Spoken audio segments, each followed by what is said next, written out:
చేశాం. ఆనాడు లోక్సభ స్పీకర్ గా బాలయోగి గారిని, శాసనసభ స్పీకర్ గా ప్రతిభా భారతి గారిని, రాష్ట్రపతిగా కేఆర్ నారాయణ్ గారిని, తొలి దళిత ఆర్థిక మంత్రిగా మా తాతగారైనటువంటి మహేంద్రనాథ్ గారిని, తొలి దళిత ప్రభుత్వ ప్రధాన కార్యదర్శిగా కాకి మాధవరావు గారిని నియమించిన ఘనత కూడా తెలుగుదేశం పార్టీదే.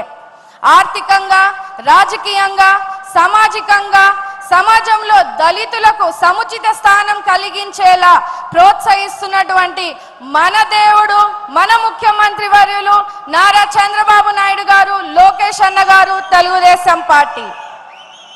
అంతేకాకుండా విదేశీ విద్య పథకం ద్వారా వందలాది దళిత బిడ్డలకు ఆర్థిక సాయం చేశాం.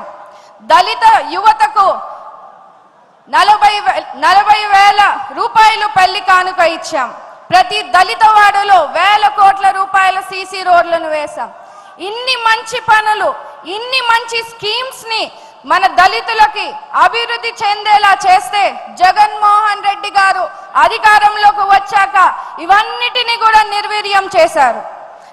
దళితులకు సంబంధించిన 27 పథకాలు రద్దు చేశారు. 28,000 కోట్ల సబ్లాన్ నిధులను దారి మళ్లింపు చేశారు. ఎస్సీ కార్పొరేషన్లు నిర్వీర్యం చేశారు.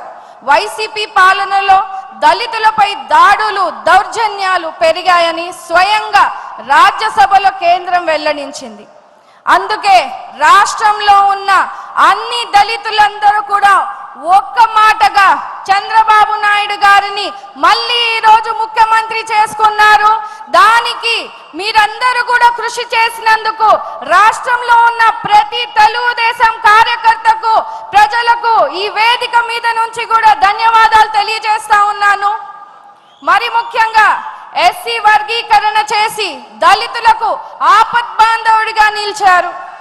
ఈ బడ్జెట్ లో కూడా 20,000 కోట్ల రూపాయలు కేటాయించి దళితుల అభివృద్ధికి, కృషికి చంద్రబాబు నాయుడు గారు, తెలుగుదేశం పార్టీ చేస్తున్నటువంటి పనులకు దళిత జాతి తరఫున అభినందనలు తెలియజేస్తున్నాను సార్.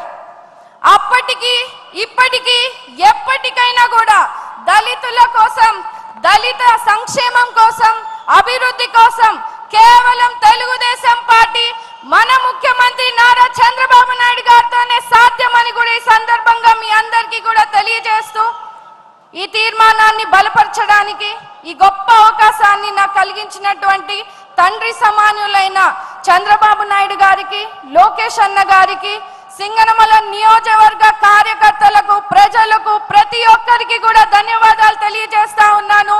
జోహార్ అన్న ఎన్టీఆర్, జై తెలుగుదేశం, చంద్రబాబు నాయుడు గారి నాయకత్వం, లోకేష్ అన్న గారి నాయకత్వం, జై భీమ్.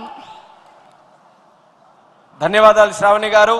ఇప్పుడు ఎస్టీ సంక్షేమం తీర్మానం మీద మాట్లాడవలసిందిగా కిడారి శ్రావణ్ గారు, జీసీసీ కార్పొరేషన్ చైర్మన్ గారిని మాట్లాడవలసిందిగా కోరుతున్నాం.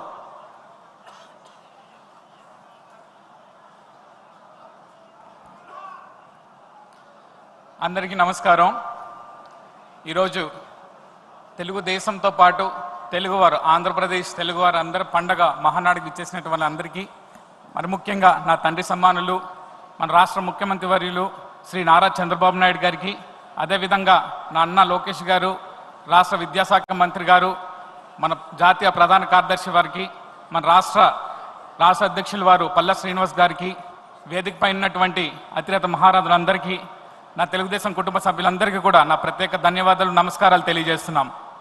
ఈరోజు గిరిజన సంక్షేమం తరపున మాట్లాడడానికి అవకాశం ఇచ్చిన అందరికీ కూడా